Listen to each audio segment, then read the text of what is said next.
Ibinahagi ni Pinay Olympian boxer Nesty Petesio kung anong klaseng game plan ang ginamit niya para makuha ang panalo laban kay Jasmine Lamboria ng India. Yan ang ulat ni Paulo Salamatin.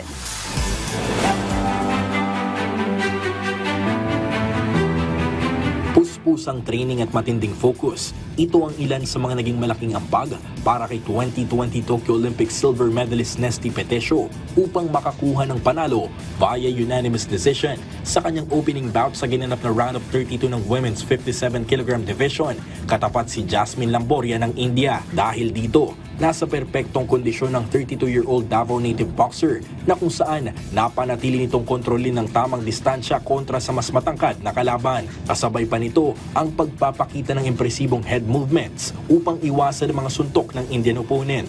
Ayon kay Petesio, bunga lamang ito ng matinding dedikasyon at pagkauhaw na higitan pa ang naitalang performance sa nakaraang Olympics. Yung sa head movements ko, lumabas lang yun. Yan talaga yung pinaklis namin sa meets.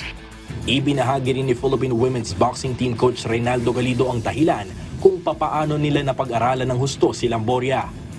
Kasi nakasparsa ni Nesty doon sa Germany. So, kaya malaking bagay yung nakasparsa namin sa Germany. Dahil sa panalo, aabante si Petesio sa round of 16, katapat ang home bet at third seed sa women's 57 kg weight class na si Amina Zidani. Bagamat mas veterano si Petesio, bit-bit ang 75-28 win-loss record kumpara kay Zidani na may kabuong 5 amateur fights pa lamang. Wala pa ring balak maging kampante ang Davaoeña fighter. Ang sa akin naman po, hindi ako tumitingin sa record. Olympics po to, hindi basta-basta lahat ang nakakapasok dito.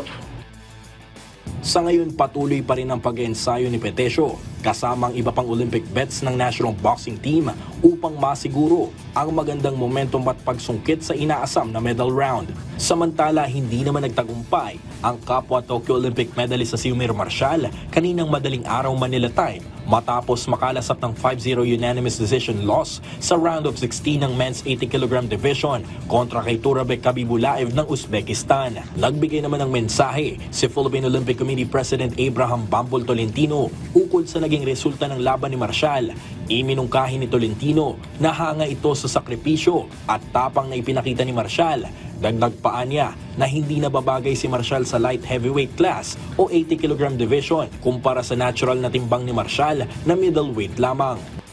Sa kabila ng naitalang talo, hindi pa rin nagtatapos ang kampanya ng men's boxing team na kung saan nakatakdang sumabak mamayang gabi si Tokyo Olympic silver medalist Carlo Paalam sa magaganap na round of 16 ng men's 57 kg bout kontra sa Irish boxer na si Jude Gallagher. Habang nakalinya rin ngayong gabi, si 29-year-old Igorot boxer Hergy Bacyadan na susubukang sundan ang magandang kampanya ng mga Pinay boxers sa round of 16 ng women's 75 kg division katapat ang 2016 Rio at 2020 Tokyo Olympic medalist sa si Li Qian ng China.